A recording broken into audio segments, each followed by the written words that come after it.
Going to call the City Approved Common Council meeting for December 3rd, 2012 to order.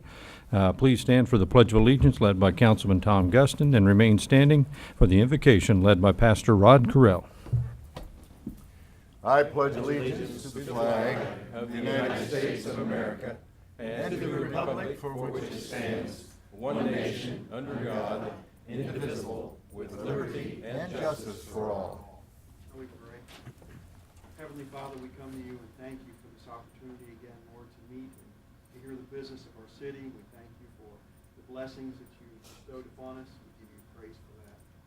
Lord, we ask for your direction tonight for our council, for the leaders of our city as they move ahead.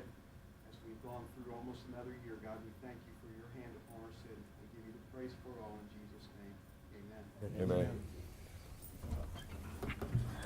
Roll call. Ellie. Here. Goff. Here. Rear. Here. Justin. Here. Crosstoff. Here. Lee. Here. Torrance. Here.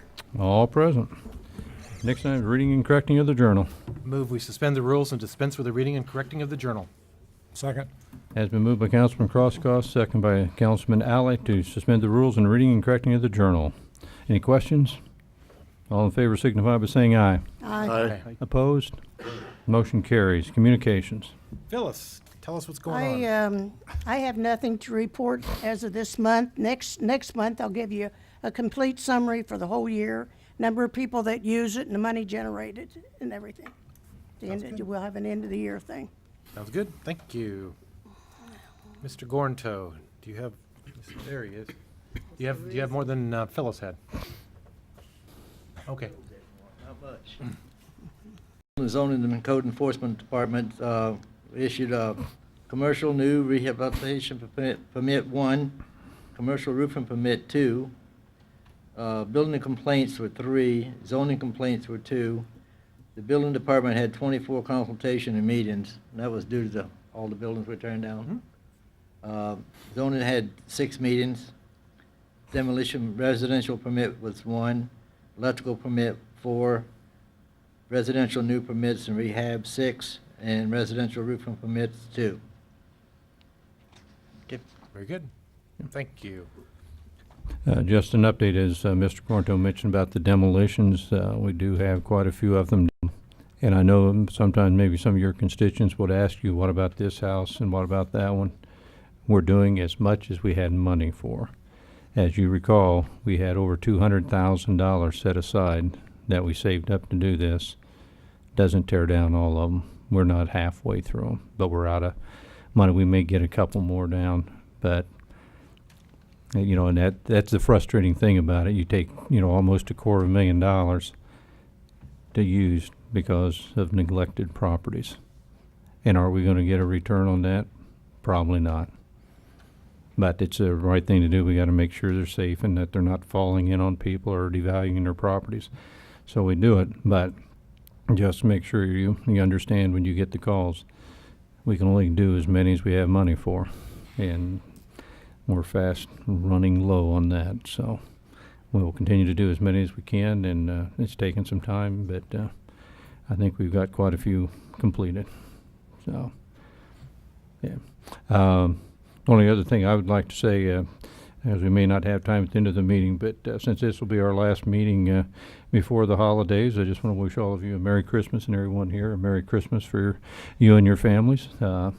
The city has come through another year. We've had some struggles just like other communities have, but I think we are doing better than most.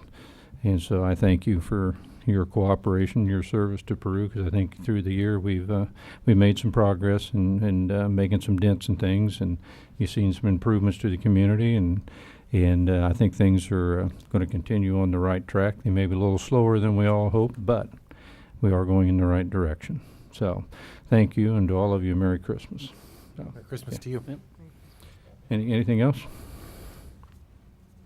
Okay, with that, we'll go into unfinished business. First item is ordinance 25, 2012. Ordinance repealing ordinance number 33, 2006, and includes place a new schedule of rates and charges for services provided by the municipal electric utilities within the unit.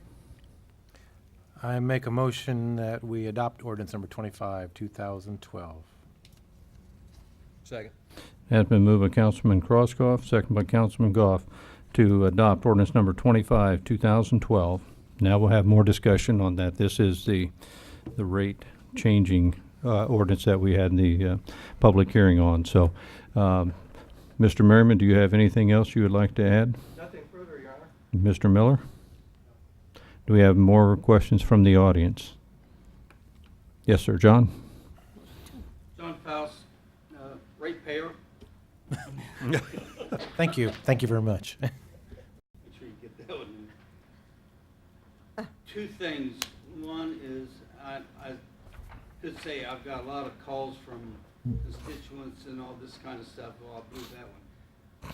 But I'd be lying. I think need to keep in mind, I have talked to some people that are on fixed income, and this is a concern to them. As any time, you know, I know it's not a rate increase, we're just shuffling money around, basically, and we do that all the time. I think I'd like for the council to keep that in mind, you know, of the older people in the service area. And I think, now this one might be for Mr. Merriman or no.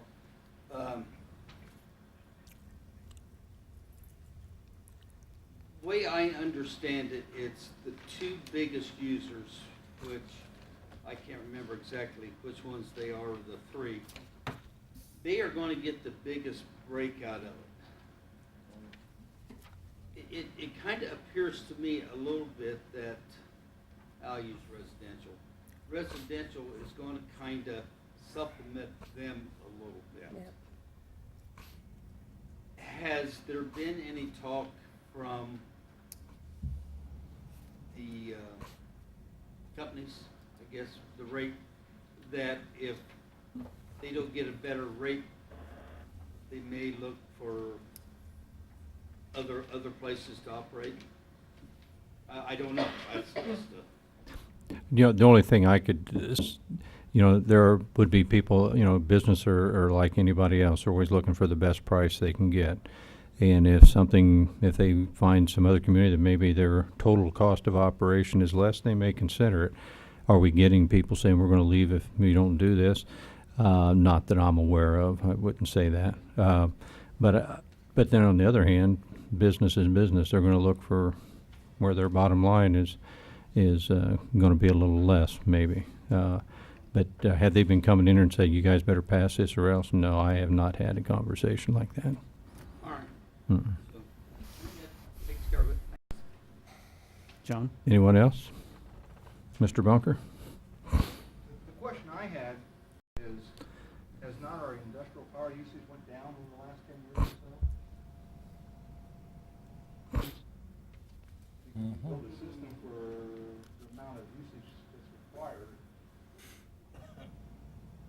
I don't know what it was from, say 10 or 15 years ago. Is that not really build a system for total requirements? To keep demand of everybody. Yeah, yeah. Well, according to Stats Indiana, our manufacturing employment change in this county in the last 11 years went backwards 42.47%. But we don't serve the whole county. I understand that, but most of the manufacturing in this county is within the three utilities service district. I don't know what the number is, probably a good share of it. Good share of it, I mean, one would think it would be in nature. So therefore, if our employments went back by a little bit, quite obviously our industrial uses went back by a little bit, so it would seem like to me that we're passing costs along to consumers to keep the industrial base there.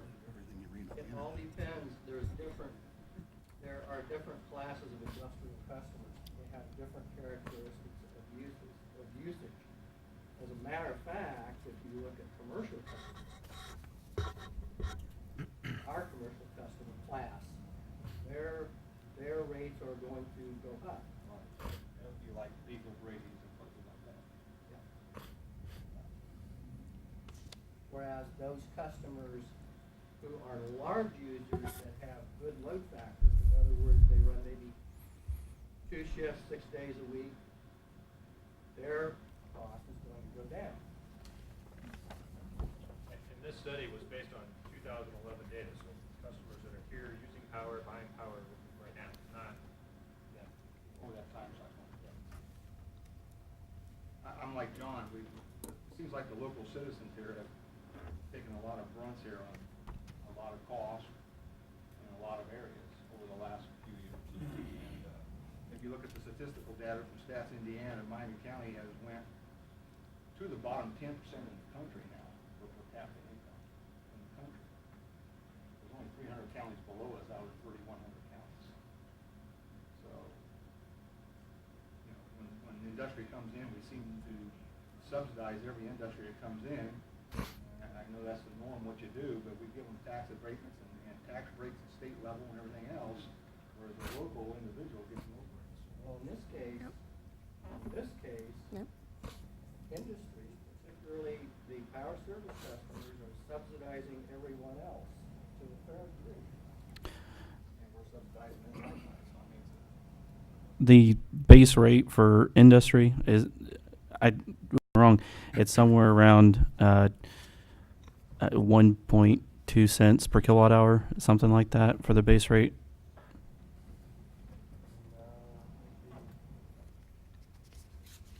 Without the tracker, without the tracker, Yeah, just their base rate. when you take base rate, N- they would have a customer charge, a fixed monthly customer charge. Right, without any of that would be the base. They have a charge per kilowatt. Just the charge per kilowatt hour and not the power factor demand charge or any of that, just their base rate. Because, I mean, I can find it.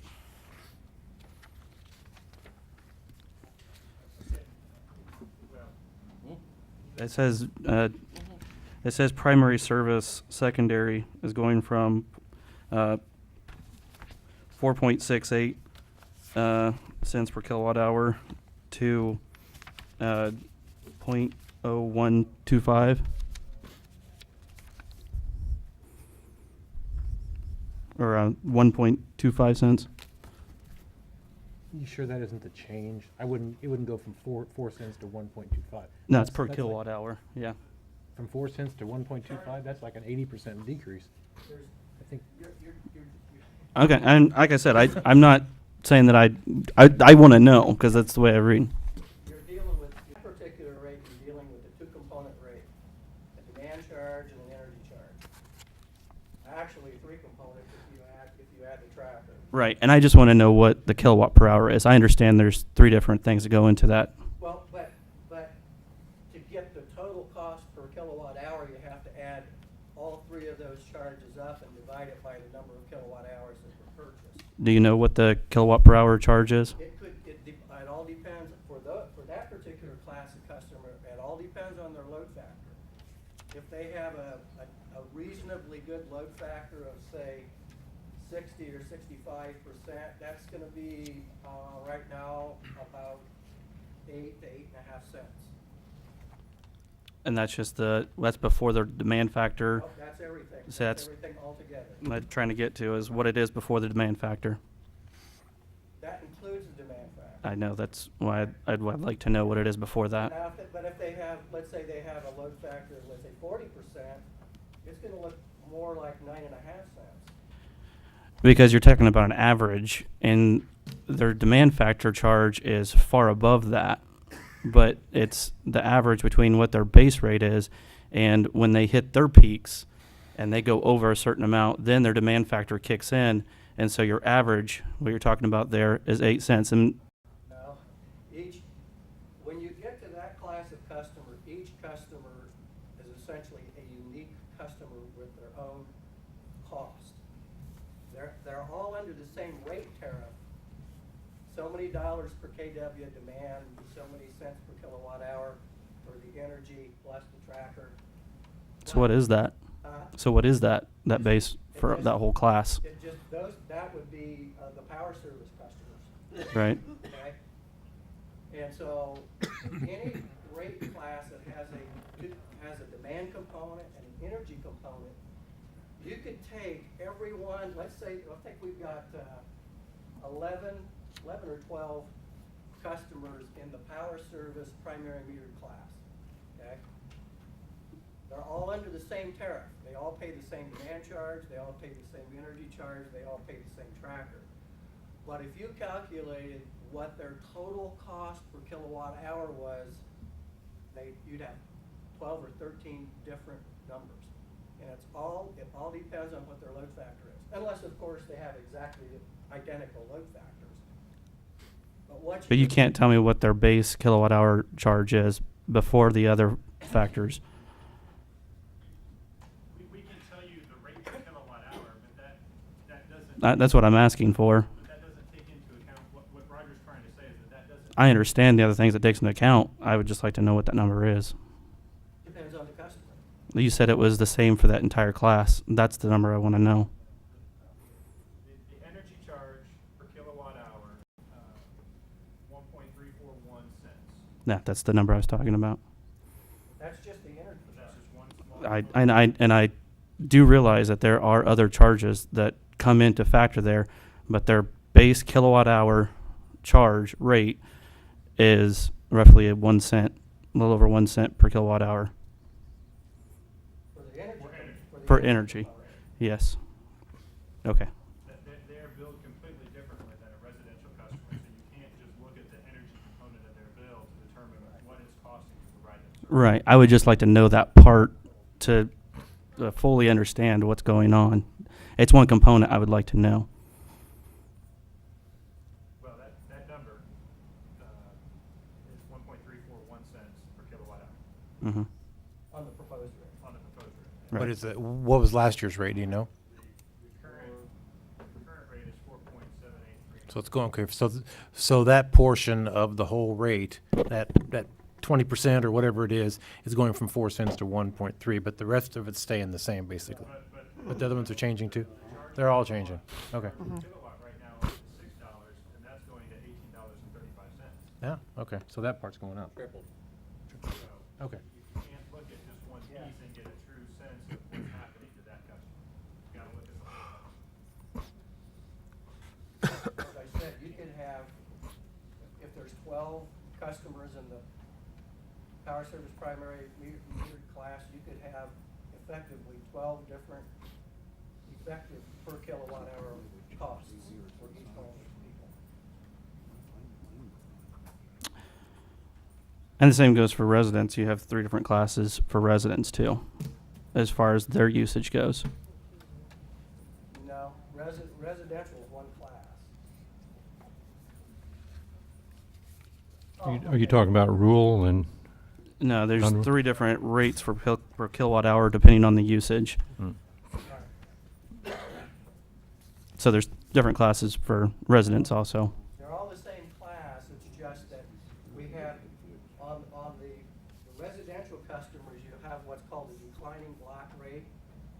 And so you have the customer charge, which is a fixed charge, which every residential customer pays regardless of how much they use. Right. Then you have one block of kilowatt hours that are at a certain rate, and then another, what, 2 blocks or 3 rates? You have another block of kilowatt hours that are at a lower rate, and then finally you have a block of kilowatt hours. Anything beyond that is at a lower rate yet. And so depending on how much you use, yes, in fact, you know, your cost, if you do the math, your cost per kilowatt hour is gonna be different than somebody, let's say, who uses Just like the power service people, their rates would effectively be different by how much they use too. That's the point I'm trying to make. Or basically, if you go to the grocery store and buy a box you buy is more per ounce than the bigger box you buy. You're buying the same thing, but the cost per ounce may go down by a third or whatever. So. And Okay. the declining block rate structure has been around forever. And that was done to encourage people to use electricity. Because the more you use, the cheaper the per unit cost becomes. However, now what we're seeing in a lot of places are actually an ascending block rate. So that last block is higher than the first block. And that is intended to cause people to use less electricity and conserve. But you don't generate electricity at per utilities anymore, so there's not a generation factor. I know earlier in your presentation you were talking about the different factors that per utilities takes into consideration, and generation was one of them. But we buy all of our power, and we're a distribution company basically, and so our cost is fixed on what it costs to run basically a distribution company. Your cost to buy the power,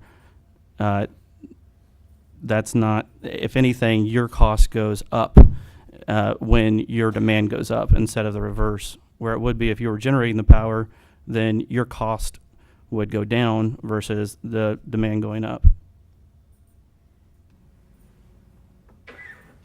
No. Well, Yeah, I mean, yeah, it would.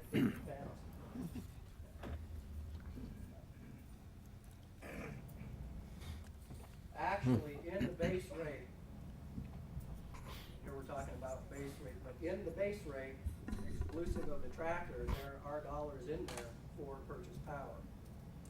I forget how much it is. But what the tracker attempts to do is account for the difference between how much we've included in the base rate to recover our purchase power costs and what they actually are, because those change as time goes forward.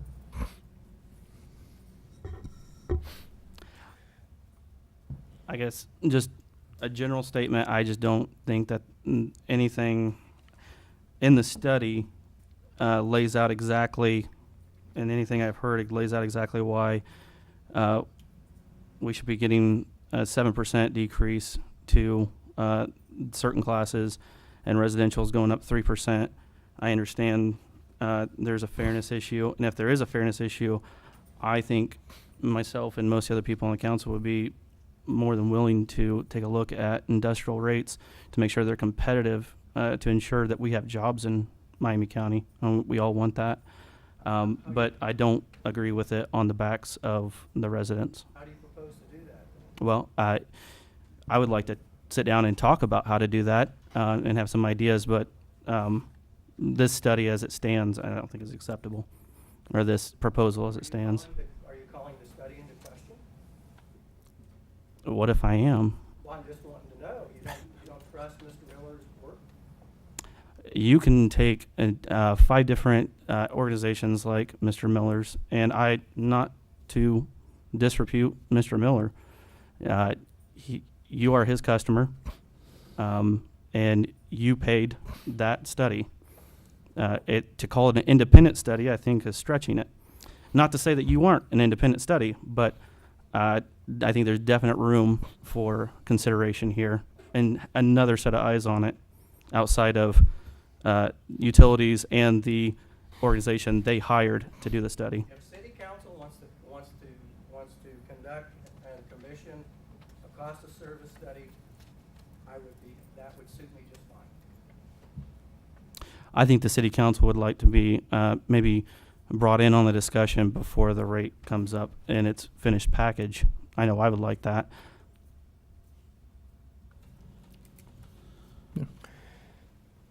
Do we have any other I would like- questions? I would like to Yes. bring up a couple of concerns, I guess a couple of concerns on the rate study. As far as the increase to residential, we're saying it's an average of about 3%, maybe 3.3% of an increase. If I did the math correctly, I did my last bill, my last electric bill, and I used about 1,100 kilowatt hours. I don't know whether I'm average or above or below using that much. I know there's a lot of light bulbs in my house, but whenever I figured it using the new rate and the old rate, I was going to see an increase of less than $1 a month, which to me is probably acceptable. If we're going to be able to hold jobs and attract other jobs into our city and into the surrounding our city where Purdue Utilities provides the electricity. A concern that I have, though, not so much residential, but I do have a concern for the city of Peru, because taking a look at the increases we're going to see for our street lighting, it's going to cost us, and I'm assuming these, if these rates are voted in, it's going to start January? It's on passage, isn't it? Or is it on passage? It's on. So immediately, as soon as we pass, if we pass this, we're going to have these rates being adjusted, and I know for the city, I think it's about $20,000 or $25,000 that it's going to be costing the city of Peru additional money for their streetlights. We already passed the budget. Lights. Yes, we've already passed a budget. We've cut the budget by some 800,000. And, you know, where is that money going to come? That's my concern. You know, where is that money going to come from for us to pay this additional amount we're going to have to pay because of the rate study? And that's what I think that I need to look into, is how are we going to make that, you know, how are we going to pay that? Is there a way we can maybe come up with something where it's not going to cost us that much the first year? Can we phase something in order to be able to afford that kind of an increase? So that's my problem with this rate study. I mean, I understand that it's been done, and you know, we want something that's fair. We want everybody to pay their fair share, but I still, you know, I still wonder how we're going to pay our fair share. Well, you know, that has been my concern all along, and I've talked with others, and Mr. Merriman and I can't come up with the money to pay the increase. Our budget's already been sent to the state, so we can't adjust it now. I can't raise your taxes. We're capped. I have no money to pay that, so I believe in what, you know, Steve mentioned earlier, that, you know, we do need to make sure people are paying a fair price. I think everybody wants to know that if you're getting charged a service, it's fair. No matter whether you're a business customer or a residential customer, everybody will pay the fair price. But I personally think that we need to go back, instead of, you know, seeing this thing passed tonight, is go back with a committee from the city council appointed by the chairman and review this a little more, see what can be done, where some tweaks can be made, so that it's more equitable to everybody involved. I don't know where we can get the money. If we have to pay $30,000, we're taking it out of somebody's budget. So there's something else that isn't going to get done. So I would like to see us have this committee sit down with the utilities and Mr. Miller and try to find out some resolution that we can have, either phase it in, see what other options are available, bring it back, whatever date it is. I wouldn't set a timeline. You never know how long it's going to take, but at least we're working on it, something that can be equitable and affordable, because right now we'd be hard pressed to come up with the funds to do it. So, and I'm not saying anything against the study. I'm not calling that into question at this point. I just think there's not enough information for the council to make a determination this evening. I think we need to research it more, find out what we can do. A phase-in that's a must. We cannot do it all in one fell swoop. And not just for the city, for others that are going to be impacted. To do it all at once would be a hardship on us, I know, because something else that you may want as taxpayers here in the city may go by the wayside because we had to pay an increase. And if that's what's fair, you know, I'd like to look into that and see what other things we can do to reduce that cost, short of shutting off streetlights, because I don't want to do that. But see what other options we may have to make that number a little more affordable to us as well. So that is what I would like to see. Did you have your hand up? If I could, I just wanted to make a comment going back to comments about manufacturing and those kind of things. Yes, we have, as well as a lot of other communities, lost manufacturing jobs, but I don't know that you can necessarily associate manufacturing, the loss of manufacturing jobs with utility consumption. Over 11 years, there's been a change in technology, those kind of things. That doesn't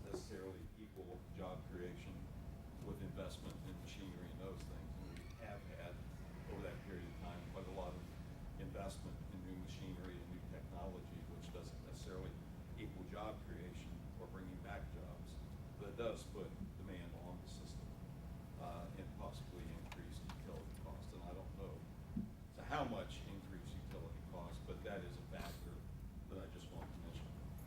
The other thing, and Mr. Bunker's right, that from the standpoint of abatements and those kind of things, those are things that we do have to do to be competitive, along with economic or utility rates. Got to be fair, got to be competitive. The only thing that when we do, and we do offer business and industry those abatements, it's just a matter of what has to be done to be competitive in this economic development world. But also you have to understand that business and industry do not have different deductions like me as even a residential owner have. They don't have a mortgage exemption, a VA exemption, a homestead exemption off of their property taxes. They're paying currently the full 3%. So in whatever ways that we can continue to have competitive and fair rates, we need to not only for existing businesses, but future businesses as well. So I just want to make that. Thank you. Anyone else have any comment? Mr. Bunker? Back to Gabe's question, what does the per utility pay for their Why don't you power make him come up in front? as a, Could you speak up, please? what does per utilities pay for their purchase power? Last year was about 6.5 cents. Because I want to understand this, because Gabe brought up that you're selling for 1.314 No, plus tractor charge, that's the demand charge. the demand charge, okay. So how much is the demand charge and the base rate together? The demand charge, the energy charge, and the tractor, and depending on what tractor the customer, can be anywhere from, say, 8 cents up to 9.5 cents. You're not, but you're saying you're not selling to the primary people at less than your cost. No, No, you're not subsidizing. I think that, at least that's the impression I got. They were asking whether or not you were selling it for less than your cost. No, I didn't. That's not right. I didn't hear that question. That's No, what I infer, that's what I got out of But, it. and once again, what we pay to our supplier is based on our load factor. And I give you a good example, in September of this year, we had a particularly poor load factor, and our wholesale rate was, what we paid was about 7.5 cents. October was better, and it's about 6.3 or 6.4. So our effective rate per kilowatt hour jumps around as well, depending on how our customers use the power.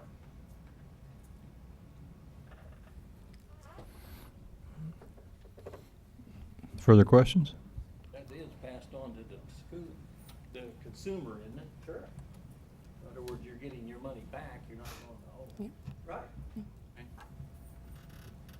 So that's fair. Yes, John? If I may, rather a comment more than a question, I guess, is one, the courthouse kind of falls into this mix a little bit too, Mm-hmm. pretty heavy. But aside of that, and we've talked about, what's extra is gonna cost the city and stuff, which I think when you look at this, what's gonna cost, let's say a restaurant, because they usually have a pretty high electric output consumption. And I thought maybe there'd be someone here from, but anyway, I think that needs to be looked at. But yet, Mr. Tick brings up a good thing too, is we have to be competitive to bring in people. It's almost a double-edged sword in a way. Is you're trying to appease one group, well, not appease, that's a bad word, but trying to make it livable a little bit here, a little bit there. So this group over here is gonna get charged a little bit more. I think the whole ball game is, what can we do to level out the playing field a little bit, but still keep things attractive and not overburden the residentials. Being with the gas company, anybody's around here, did not like residential because they were, as you said, there was more work for residential, not, they wanted your bigger industry. So, to bring that in, so you guys have got your work cut out for you. I'm glad you, so, but, I mean, You know, it boils down to, I think everybody understands that, as was mentioned a couple of times, that Peru Utilities is not making any more money on an annual basis on this ordinance that if it passes, comes into effect. The philosophical question is, you ask yourself, should you pay the fair price or the right price for what you're getting? Just like if you go buy a gallon of gas, do you pay what it actually puts on the pump? But they got the chance, or the luxury, I guess, to change their prices on a daily basis, where we don't. So it's not so much should people be paying the fair price for what they receive. It's here tonight is how do we do it so it doesn't impact people, because it is going to be a hit to people like ourselves, or some other people, like with running the city, because you got the street lights, you got the traffic lights, and we got all kinds of, not to mention all the buildings we own and everything. So we have a pretty sizable electric bill. So we know what the impact's going to be. But if we just say, yes, everybody should pay the right price for what they're getting, then how do we get to that point that is going to be the least demanding on like the residents in this case, or business like in city business? Again, I go back to it has to be phased in. I think we need to look. I think some very good questions have been raised here. Sitting down, go through this, make sure everybody understands it. We can reconvene, have another meeting where your input is sought after that new information is gathered, and see what we can do and phase it in, see what other adjustments may be able to be made. Maybe there's none, but I think we need to spend the time, since this is impacting a lot of people, for the chairman to appoint a 3-member commission to work with utilities and Umball and others, and see what we can do to phase it in. So, yeah, that's kind of the easy answer, I guess. So, any other I move questions? we table ordinance 25, 2012, to allow a committee appointed by the chairman of the city council to review the rate study. Do we have a second? I'll second it. Has been moved by Councilman Croscoff, second by Councilman Alley, to table ordinance number 25, 2012, and allow the chairman to appoint a commission. Can we do it to the February meeting instead of January, because we're running through holidays and everything's going on? You're out. He didn't say it, mention the I just- time. I didn't mention the time. That's periods. fine. Yep. To allow sufficient time to do the research on ordinance number 25. So, is that correct, what I said there, Mr. Chairman? That's it. Any questions on the motion? Questions from the audience? I get one question on that. Yes. So we're just going to table this ordinance, and have to it's vote to do still on. It's It would We be either tabled vote it until down now, we vote do. it up now, or we table it. That's what we do now. We're either going to discuss it. If we table it, we'll discuss it. If we vote on it now, it's either going to be up or down, and that's it. So Or- if we vote yes or vote no tonight, it's done. If we table it and then we discuss it, then it'll come back at a future meeting. Just allows more time to get the information. Some of the questions like you were asking give you more time to get those if necessary. My only concern is I don't like this as a base. I don't like this as even a starting point. And I'm concerned with tabling it and then starting off as this as our base of what we go from. I'm not just saying it's necessarily the base. It's you're looking at the whole thing and saying what is it that we like, what we don't like, what we want to change, whatever can be included in that discussion, because you have as long as you want to debate it as a commission. So, any other, Mr. Bunker? Could you add to that committee somebody from industrial and somebody from commercial and somebody from? Typically on these things, you let the elected body look into discussion, because we always have public hearings for input on that to bring everyone else into for questions. And if the committee decides they want to do that, that's up to the committee. They can hold a public session if they'd like. Any other question? Roll call. So you're voting yes or no on whether or not they want to table it. Your vote, if you vote yes, you're voting to table. If you vote no, you're voting not to table it. So I get that correct in a minute. Yeah. Ally, Yes. Goff, Yes. Greer, Yes. Justin, Yes. Crosstoff, Yes. Lee, Yes. Torrance. No. Is that a 6-1? Okay, that motion carries, so it is tabled until you, as a committee, and if you want to get your committee appointed tonight, or you want to, Do I have any volunteers to serve on the committee? Yes. Mr. Greer? Do I have anybody else over on this side of the podium? We can have 3. We can't have any more than that, correct? can't have more than 3. Can't have more than 3. Mr. Crosskoff, I was asked as chairman, and also with your profession, that you might be very well suited to serve on that. Thank you. You're welcome.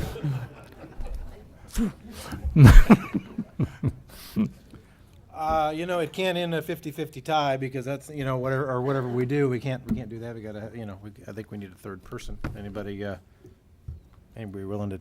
Can we talk about this tabling? Yeah. Can we talk about the tabling? Yeah, because I have a concern, the Well, same wait, one that wait a minute, Gabe wait a has minute, from. wait a minute. You already voted on the tabling. It's already been, the vote's been Already taken. tabled. But I have a question. I have a right to ask a question, don't I? I'm just saying, if you're asking something Watch about it, buddy. Gabe had Just a saying, I'm just concern explaining about to the you. fact that if we use this as a base, if we would have voted, I'd have said no. Me too. Yeah. I would have said no, because I don't like the way the thing is set up. But I think it needs to be fair. I'm not paying a fair share as a resident. And I think that a lot of the big businesses are paying more than they have to. And it's something we need to look into, but to take this thing as it sets, I don't like it. No, the purpose of the committee, you can do whatever you want with this. You can bring back a recommendation that this, and this happens. It's your document to do with what you want. As a commission, you bring it back to the council for passage. Well, this So- was presented to us in good faith as a document, which would have been an ordinance. This is an ordinance. And so we can alter this any way we want, right? That's correct. It's tabled. Okay, Okay. that's what I needed to know. I guess and Mr. Miller, speaking as an accountant, you guys have no dog in the fight. You guys didn't get paid more. The utilities is not getting a dime more. It's not like it was 5 years ago where we came back with a 9% rate increase. You don't care. You live in Indianapolis or whatever. You don't care what we do. I'm gonna get in my car and drive home. Right. I mean, you know. Peru, wherever, but the Utility Service Board asked me to conduct a cost of service study of the electric rates and charges. We did that, and I was specifically directed to do it with blinders on, ignoring every other concern, and do a straight up, plain vanilla cost of service study, ignoring any other political issues or anything else. What does it cost to serve the customers? And that's what you had before. You presented that to the Utility Service Board. At that point, when the board has a cost of service study that says these are the rates that should be charged, they bring that before you, and you can decide what you want to do with that. But there was no effort consciously that I'm aware of to skew the outcome of the cost of service study in any way. We simply looked at the costs, made the allocations, and came up with this rate structure. Now, can we do things to help satisfy some of your concerns? Probably so. We can certainly look at phasing it in or other things. So I welcome the opportunity to work with the committee and try to come up with something that is palatable to everybody, but gets us on the road towards rates that are fair for everybody as well. So, yeah, I don't. You don't care. You don't care. Yeah. Okay. Helps him keep his job. But we do. Right. Right. We are biased towards the people that elected us. So then you gotta take that into account. Well, you can change this however you want, but you still have to follow the law, which is 8-1.5-3-8, so. And violating the law.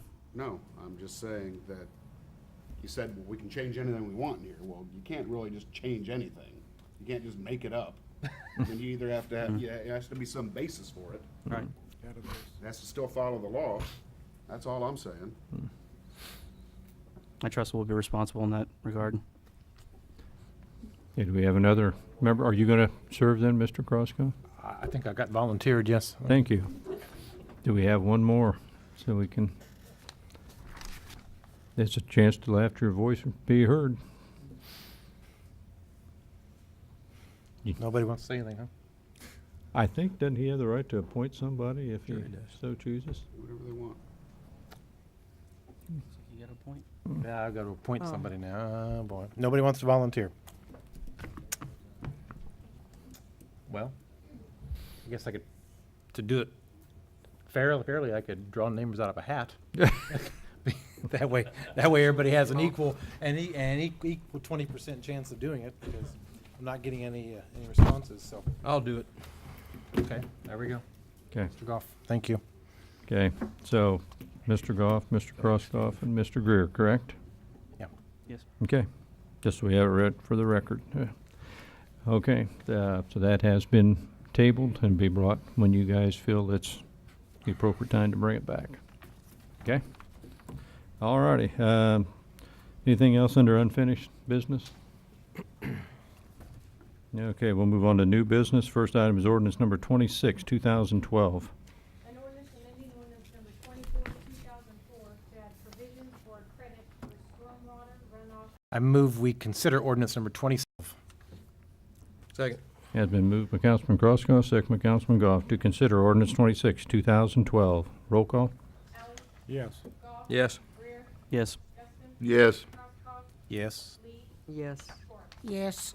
And that'll come back next month for the adoption. I just have one question on that. In section 1, it says that owners of non-residential properties shall be eligible for stormwater credit as set forth in addendum. And Yeah. then it says it's supposed to be attached. There's no, there's no attached. And I don't have an addendum. You didn't get it yet? No. No, No. I'll see that you get one. Okay, so, we all need it. and then, Yeah, yeah. okay. Okay, thank you. I thought I said, I apologize. Well, that's electronics for you. And it's somewhere out there in cyberspace. Yeah, I'll be sure that you get it, because that's really the heart of the whole. Right. Yeah. Okay. Okay. I apologize for that. Okay, that, as I say, that'll come back next month then. Next item is ordinance number 27, 2012. An ordinance regulating dog kennels in the city of True, Indiana, and the 2-mile jurisdiction of the city of True, Indiana. I move we consider ordinance number 27, 2012. Second. Has been moved by Councilman Crossgoff, second by Councilman Guston, to consider ordinance number 27, 2012. Roll call. Alley? No. Goff? Yes. Greer? Yes. Justin? Yes. Crosskopf? Yes. Lee? Yes. Ford? Yes. Okay. I move we adopt ordinance number 27, 2012. Second? Has been moved by Councilman Crossgoff, second by Councilman Guston, to adopt ordinance number 27, 2012. Questions? What are we doing here? Greg, you're up. Yeah, come on up Come on to the up here. microphone if you would, please.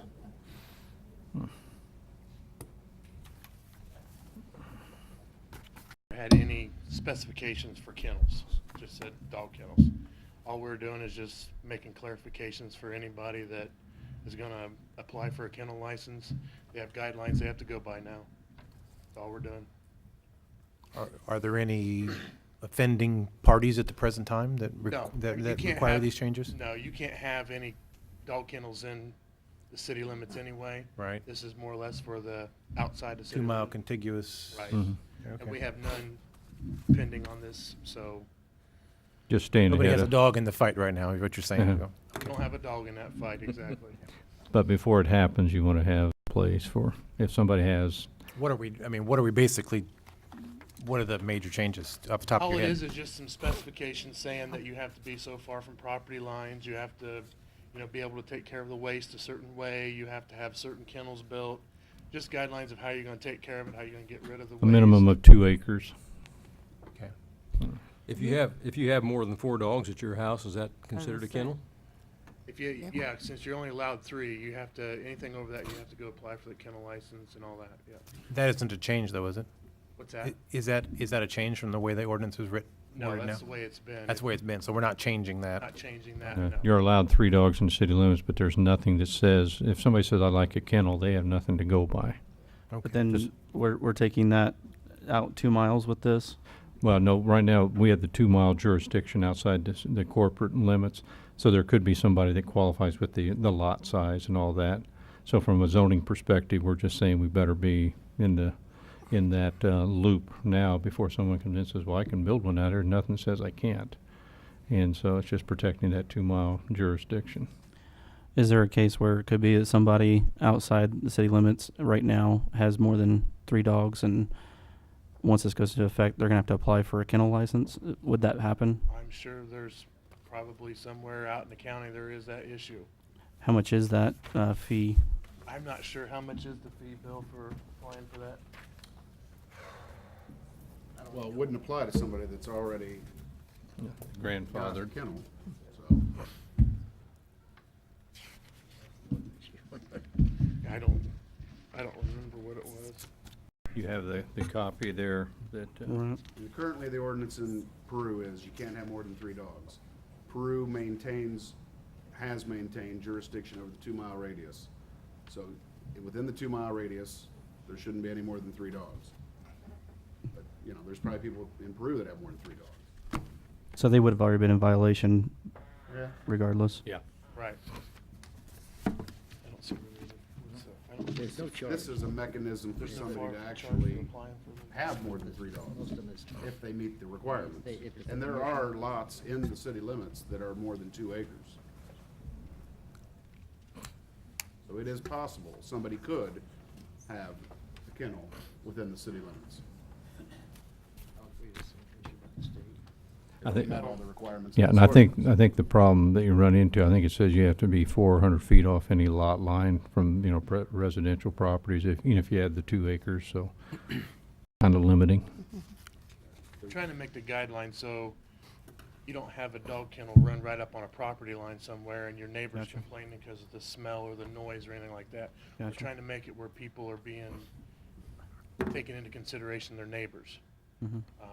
You know, you don't want to really make your neighbors mad about this whole ordeal, so. Right. Planning Commission spent about 3 months going through this Yeah. and working on it every month, and when we Yeah. got done, when we gave it the first, we tweaked it and looked at what it is. There's rules in there for manure control, which has to be inspected by the Health department. Dog sizes, dog kennel sizes, depending on the breed of the dog and the height and whatever the dog does. Maximum size fence, minimum size fence on a dog kennel would be 6 feet. It'd be kind of hard to say, okay, you got a Pekingese, he can't jump more than 3 feet, so you only need a 4-foot fence. And then the people get rid of those and get a big dog. We just put a fence limit in there We of 6 just feet. standardize a 6-foot fence, that way it covers the whole genre of all the different breeds of dogs that somebody would want to do. And there is regulations as to the size of the kennel run and the structures for the dogs to stay in and how they should be taken care of. So it's a pretty well covered ordinance. It does state that it has to be inspected too, so, Okay. you know, you're not gonna give out the license to somebody to be able to do this and then just let it go. I mean, they've got a process where they have to make sure, somebody will go out and inspect to make sure that they are following the guidelines that's been set forth for them. Is our city animal control center up at, is that considered a kennel? Are we in compliance then? Yes, sir. Okay. They're considered a non-commercial. Non-commercial. Everything that we've got in here about the kennels, that's the way our facility is up there. And we've talked to the county and they're in agreement with this, and we've talked to a couple other townships and all, and they're gonna go to property count, the whole county and go with this Yeah. ordinance or something similar to it. And, other townships are thinking about putting this in their ordinances too. So this will be a pilot for what they wanna do. And there's a fine system in here, out there not doing right, they can be fined anywhere from $1 to $2,500, depending on what the situation is involved. Bill, let me, that was changed today, because since we put this in the code book under 90.51, the penalty section in that said anything from $1 to $10,000 for anything in that section. So since that's in there, it's got to follow the already described penalty. So that's been changed.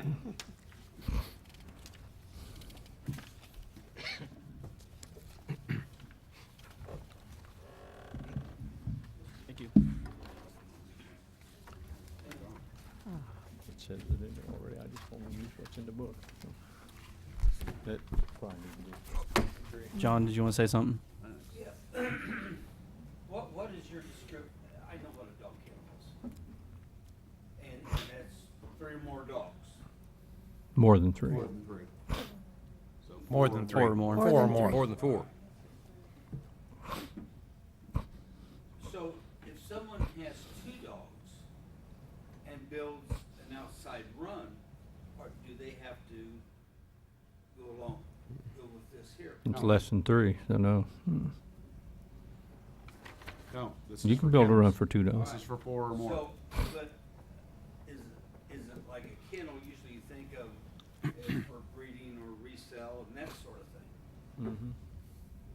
Or it could I just mean, be for some having people 4 or just got more 4 dogs. dogs because they want 4 dogs. Right. There's already an ordinance that said you can only have 3. That's been on the books. For a long time. Oh, yeah. Yes. Yeah. Okay. This doesn't change that. This only changes if you have 4 and want to have. Any other question? Any questions from the audience? Anything else from the council? Roll call. Yes. Yes. Yes. Yes. Yes. Yes. Yes. Motion carries. Do we have anything else to come before the council? Anybody from the audience have anything they'd like to bring up at this time? Anybody want to sing Christmas carols? No, I'm not leading it, Kurt. He said leave, not lead. That'd be the best thing.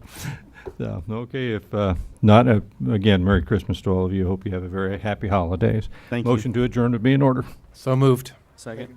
We're out.